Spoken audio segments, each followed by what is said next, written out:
In DC, for DC. DC Radio, 96.3 HD4 and DCRadio.gov. Welcome to another edition of Inside the MFL. I'm your host, Richard Myles, along with my co-host, Mr. Robert Gatewood, and of course, Kelsey, Nicole Nelson. And I also have a special guest. I have Richard Myles Sr. here today, and we have Miss Kelsey Nelson. Hello, Miss Nelson. What's going on?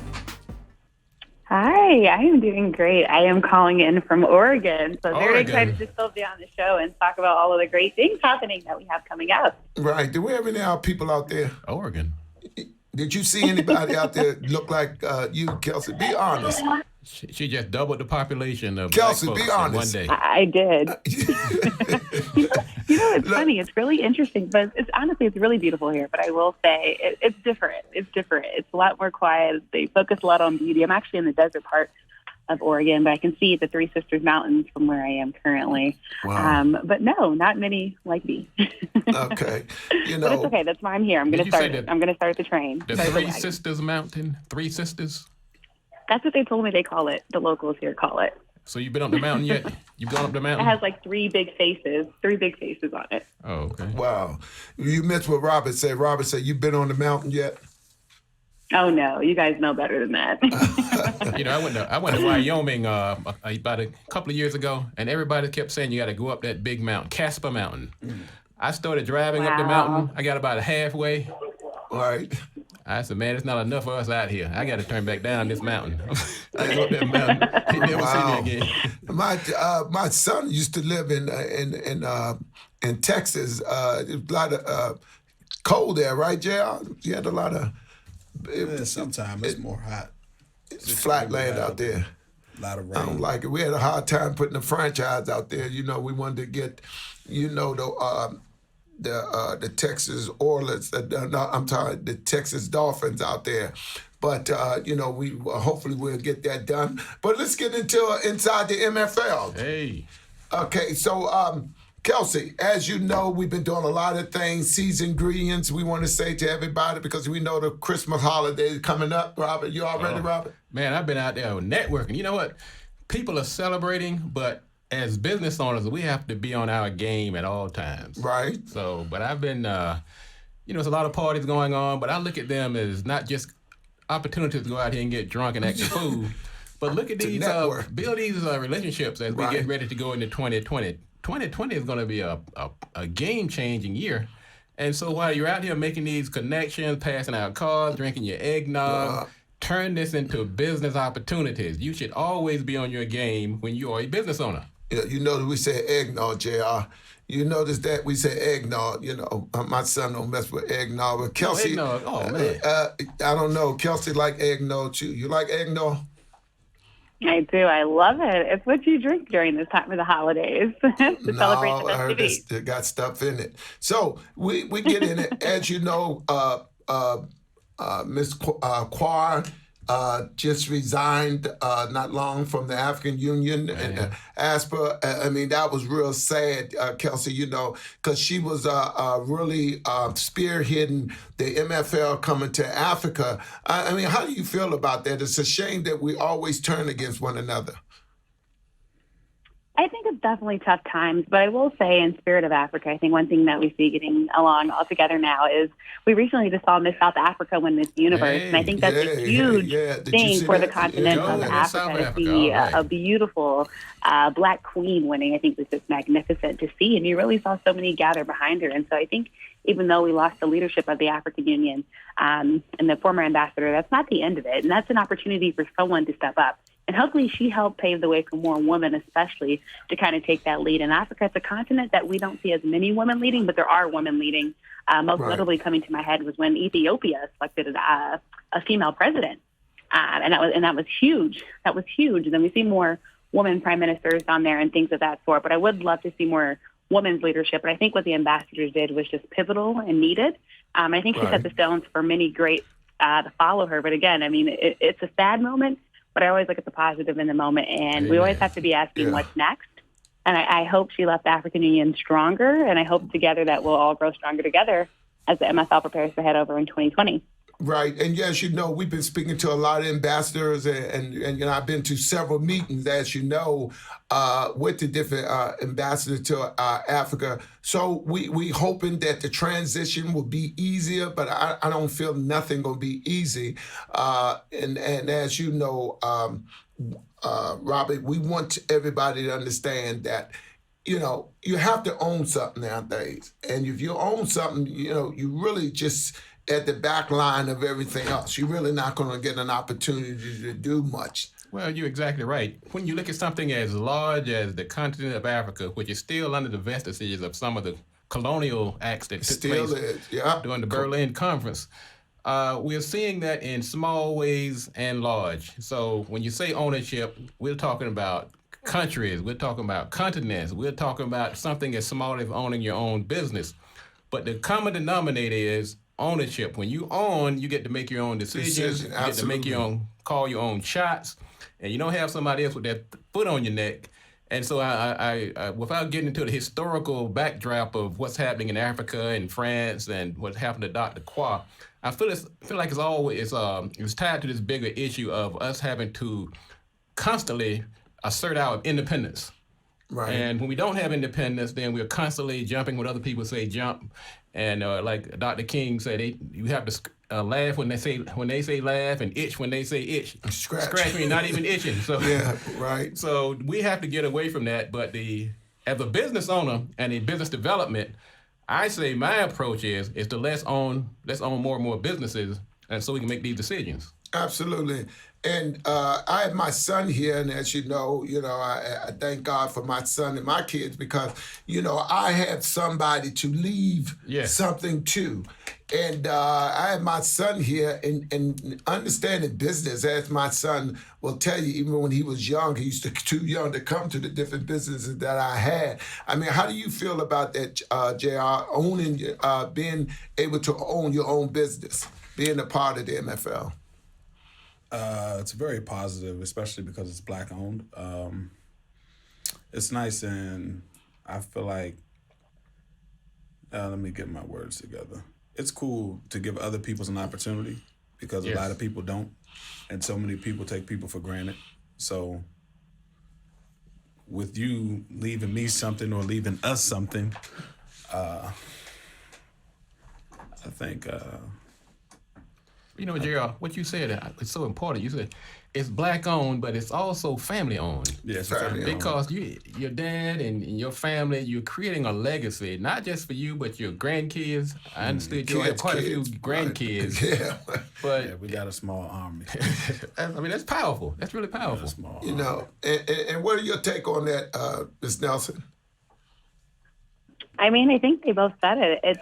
It's powerful, and I think we need to see more of it. I was just having a conversation with a female here in Oregon. She comes from St. Louis, and she was telling me 60% of the downtown is still unoccupied. And as we know, we saw that most recently in Detroit. And Detroit, of course, is kind of having that comeback. But when we see many cities, quote unquote, make this comeback, we see the gentrification happening. And a lot of times it's because we don't have those minority business owners, those Black business owners in those communities. And I think the Minor Football League can help rebuild cities like that and make sure that we all have a seat at the table because there is room for everyone. And then even family owned. I think that's something that needs to happen more in general in our communities. A lot of us grow up in families, where we're not handed anything. Our parents don't leave us anything. And it's unfortunate because we see that happen in other communities. And, of course, that's how the wealth kind of matriculates through each generation. So if you can start that now, it's powerful. And as we know, capitalism is only going to get stronger. There's only going to be more money out there. You talked about Africa. It's a place that, unfortunately, colonialism left the original inhabitants of it pretty much destroyed, and they're still not seeing all the benefits that the continent reaps. So I think if you're able to start that now, what you have, and be able to hand that off, it's a beautiful thing, and I think it's something that we need to see more of. We see the Diddy's of the world, right, who's going to hand off his empire to his kids, and we see it a lot in entertainment. We see it in sports, but I don't think we see it enough in just general businesses with people that we know, right? So you're someone that people in D.C. know. You're a face and name that they know. They don't have to go see you on TV like they do someone such as a Diddy or anybody like that. So I think you're setting a wonderful example, and I can't wait to see others kind of follow suit and follow in your steps. And it's strange that you said that because we have a GM will be flying in this week because we are putting the franchise out in up in St. Louis. A nice gentleman. We've been talking and corresponding for the last 2 months, and we will be putting a franchise up there, and we're kind of excited about that. And he realized the golden opportunity of having a professional franchise in St. Louis. You know, Robert? Oh, yeah. I mean, it's anywhere we can put a footprint of ownership and franchises and the many benefits that it brings, that is great news. Because what we're seeing with the MFL is the building of this dynasty, not just for the Myles family, but for people who felt disenfranchised when it came to business ownership. So this is leaving a big footprint, and it's going to be creating waves that's going to be rippling for years to come. So I'm excited about that as well. And as you know, my son have experience in a lot of several businesses that he's doing. I'm kind of pulling him along because sometimes he could run this if need be. And he always been, everybody's friends always kid him, say, well, your father Myles, why don't you, and that's not him. Most kids, successful kids like that. They like to start on their own. Why is that so important for them to make their own way right now? I'm going to ask my son because, he never was the type that, worry about what his dad's doing or what his dad got, but keeping a firm eye on it. Why is it that, JR? Because people these days feel as though, young people, I should say, feel like they're owed something. So people work hard their whole life for a career or to, as he said, to make a footprint, and they do what they want with it. I keep a firm eye on it because I want to uphold and keep the laws that you have in it. But it's going to be some changes that need to be made. Small changes, not big changes. So I keep my eyes on it because every day business change. Every day computers change. So every day is something new. So I have to be in the background to make sure I keep my eyes on it. You know what I'm saying? With being respectful, not being disrespectful, because it's his baby. It's a company that he's grown, and I've seen over the years it do tremendous things and help many of people out. And just for me to be a part of it, and I'm able to step in when I'm ready and fully have the full knowledge of it. Right now, I just have a piece of knowledge in it. Just a little bit. Well, you have a hand on the pulse of where young people are and the upcoming generations are. And so people in my generation and Myles' generation, we know where we've been and we have an idea of where we're going, but young people like yourself have a different perspective, and that's good. Right. It takes both. It takes the experience and it takes the vigor and energy, those two schools of thought coming together that build these game-changing corporations and organizations. So I think the combination of young people being somewhat defiant and looking at things differently, and us old guard kind of guiding with our experience, that makes a good combination. I never thought about it as being defiant. I just thought about it as going out, trying new things, getting a different game plan, seeing how other things work, and then coming back to the table. Let's try this out.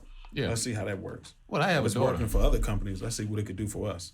I have a daughter the same. She is my daughter, but she's determined to do it her way. So I'm not so much determined to do it my way. Okay. But if we don't have to work as hard. Gotcha, okay.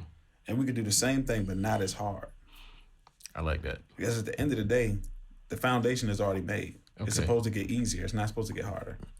So that's how I envision it. And before we go into the break, Kelsey, what is your take on that? Before we got half a minute before we go into break, you'll take us in the break. But your view on that, Kelsey? Yeah, I feel like millennials always get a bad rep. You a millennial? People always ask me all the time, like, why do you always work all these different... You know what I mean, Rob? Yeah, we beat up on we know you're a millennial, Kelsey. Go ahead. I'm sorry. Go ahead. Guilty as charged. I'm using Kelsey. it with the positive spin. But I think what people don't realize, though, is that millennials, I think we're true. Also, we're true hustlers. Like, I don't know, me and many of my friends, we all have multiple gigs, multiple jobs, multiple streams of income, and we're always working towards something. It's more expensive to live today more than ever in this country ever before. And I don't think it's that we feel entitled to stuff. I just feel like a lot of millennials feel like they work hard for things, and it's just a different generation, right? Like, we're growing up where you have 23-year-olds making apps and they're becoming millionaires, right? Whereas before generations, might have worked 40 years for that to get that same amount of money. Right. So I feel like it's just different, but I feel like we all have the same end goal. I think that's what it needs to be looked at. Everybody might have a different way to win the race. But as long as we get to the same end goal, I think that's kind of what's more important and what we need to focus on. And I also think that there's a lack of helping others, not just in the millennial generation, but in all. Everybody kind of wants to win for themselves and not win for each other. And I think when we win for each other, we become stronger as a whole and as a race and as a people. Okay, I want you to hold that thought, Kelsey, and we're going to take a break. Y'all listening to Inside the MFL. I'm your host, Richard Myles, and we'll be right back.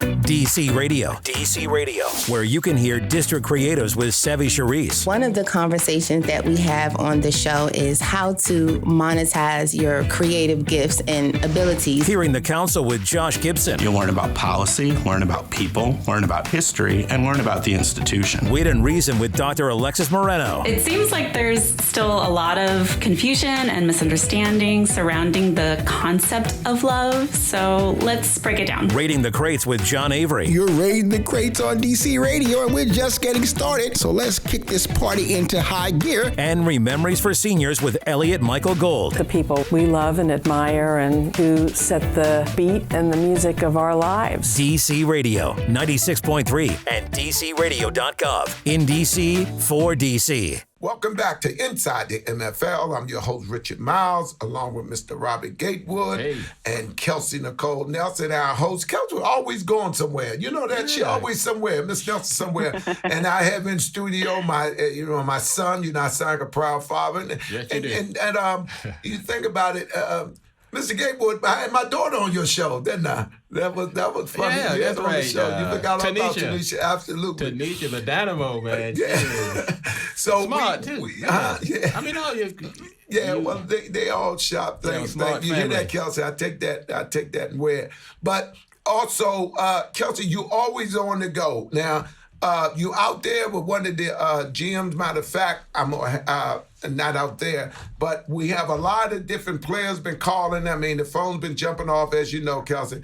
And we have a lot of GMs. Bring us up to date on this, Kelsey. Yeah, so for all the players out there who are excited for football in the 2020 season, be sure to check out our website at www.mflishere.com.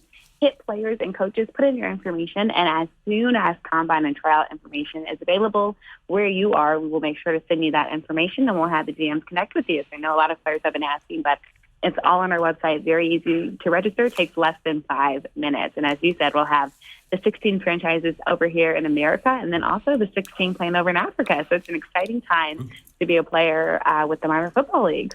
And we're giving that opportunity to women GMs. We offer, we standing by that and having women at the table as far as general managers and we're not coaches now, Kelsey. We don't want to go that far now, Kelsey. We want them. And my reason for saying that, don't before you jump on me, my reason for saying that because I think women should be in a pinnacle part of the organization, the GM, because you're running things there. Yeah, that's right. I believe in not saying they're not confident enough to be a coach. I just feel that the men should coach, and I think the women should be at the table to handle the business part of it, which they've been deprived of for years. What do you think of that, Kelsey?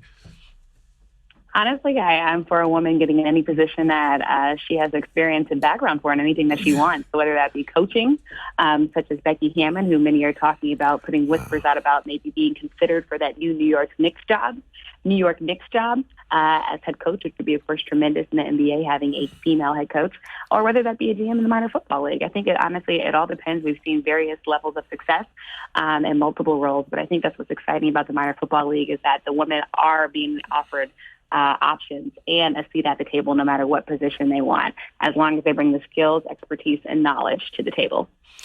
Okay, and as far as, before I let Mr. Gatewood come in, as far as the media part of this, and I don't throw shade on nobody. I know DC have an XFL team coming in, but media plays a big part in this. And I always say thank God for social media, but mainstream media still keeps a blind eye to the MFL. Why do you think is that, Kelsey? I think a lot of people are in the seeing as believing world.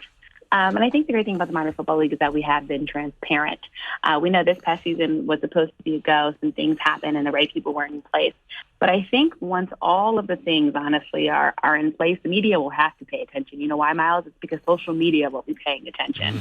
And when social media pays attention, the mainstream media will be drawn into it. And I think the Africa move is just one of many. So believe me, media is looking at that move. And once they see pieces start going, you will have reporters over there. We're kind of seeing it now with the new Wizards player in Rue. He's half black, half Japanese. And now because of him, the Wizards have more media than they've ever had since I've been covering them. And even since I was a kid, he brings at least 30 Japanese reporters to every single Wizards game. That's the power that he has. And that's the power that going international has. And now the Wizards, even though they're not a team that's going to contend for the East, they're bringing media with them. So I think, Miles, that's the great thing about it. You don't have to wait for mainstream media to come to you. Social media has come to you. And through the power of social media, the MFL will be everywhere and the media will take notice. And as you know, not that I'm worried about it. That was just a question that I was asked by a reporter. I just want to say we're happy about the position the MFL is in. As you know, this is our 25th year anniversary of the minor football league. So that shows staying power, and over a lot of different people try to start come and go, but we're still here. And that speaks volume for us. Along with the African move, they are excited about Africa. As you know, at one of the African, the Urban Honors, we met several artists from Africa, and we talked a lot, and they already knew about it. Remember, Kelsey? They was like, "Oh yeah, we heard about you. So you're the guy." Remember that, Kelsey? A lot of people, they was excited and knew about the MFL coming. It was huge. You had Afrobeats artist King Kanja knowing about it, and he's a magnificent Kenyan artist. And you just heard the excitement in his voice. He had heard about it, but then to meet you and put the pieces together, he knows how big it will be for his continent, for his country, and he's excited the MFL is here. And the lady that I forgot what name of her company was, that media company. She was surprised. The people that interviewed you, they knew about the MFL coming. Remember? So Gossip, yep. Gossip. Oh yeah. Oh yeah. So they was excited, but they interviewed Kelsey. They interviewed me. They was excited. But Robert, why you think it's so important that? And I always say this. That's why we have Robert here. Why is it so important that everybody understand, and not so much just in Africa, but seem like they picking up faster there as opposed to here? Why is that? Well, we have some unique challenges here in the mainland, the United States, some that other cultures don't have to endure. And so we got a little extra work, but that's not an excuse. A couple of things you mentioned about the MFL that are, I wouldn't say unique, but are very fundamental, that kind of like one of those boards of success. One was the longevity. The fact you've been around so many years actually brings wisdom, experience, staying power. But you also have this innovation. You have the going into Africa, bringing in new people, a very progressive agenda, bringing in women general managers, and so these are some of the elements, some of the ingredients that most successful organizations that have staying power, they're a part of that foundation. But I think as people who are sitting on the sidelines, who are trying to decide on whether they should do something different, I want to say this: 2020 is coming. We're about to embark upon a time that we would never see again. About every 10 years or so, we have a new decade. But 2020 is all about vision. It's about perfect vision, seeing ahead, the ability to see what's in front of you. And so if you don't have some type of plan to lay down a foundation for building wealth and legacy, then I think you should go back and look at your resolutions, your plans, or whatever you want to call them, and add some of that, because this is the time. This is the time to get off the sidelines. We can't depend on other people. We can't depend on the government, the churches, other communities. We have to do this ourselves. And there is no better way. There is no better way to do this than through economic empowerment that a successful business brings. Now, if you don't have an idea and you want to jump on somebody else's successful train, then take a hard look at the franchises, particularly the MFL, who's about to do some groundbreaking things by going into the continent of Africa. Africa has been, as Kelsey so articulately said, watching Miss South Africa last night, it was it was a groundswell of optimism throughout the diaspora. And so people have looked at that, and Africa is the biggest continent out there, but it's being rediscovered. It's being rediscovered. Right. And so I see the combination of what's happening in Africa and what's going on with the MFL and what's happening in our community at large. These are very good signs on a bright future for our community. And JR, so as a young person, and I can say young person, I don't want to date myself. What do you feel that the pulse of the young millennials saying about the MFL? Is that fair to even say that? The young millennials. They want to get involved in something. Everyone's looking for something to be involved in. But they're looking for a company that's willing to invest in people and not so much the company. Okay. Millennials have great ideas. Earlier, as Kelsey said, they're starting apps. They're making apps. They become millionaires overnight. So, I mean, that's why I said earlier, previously, that's why I said previously that new things will change. Right. Because me personally, I would like to invest more into people. Because with that being said, that's going to bring people from everywhere. They're already doing that. Right. But for someone to have an opportunity and have say-so and not be judged and not be looked at any other way and just be able to come and sit down and be in the room and be able to speak freely, a millennial, that's unheard of. Wait, excuse me, hold up. Who is this? How did they get in here? And to be able to speak and their ideas are great. People coming up with ideas every day. Yeah. Well, Kelsey, as we were saying, what is it about this MFL? And I always put that to Kelsey, that's our media person that handles the media for the MFL. What is this, what do you think that people need to really understand about the MFL as far as media concerned? I think the Minor Football League being a developmental football league is the key factor in this.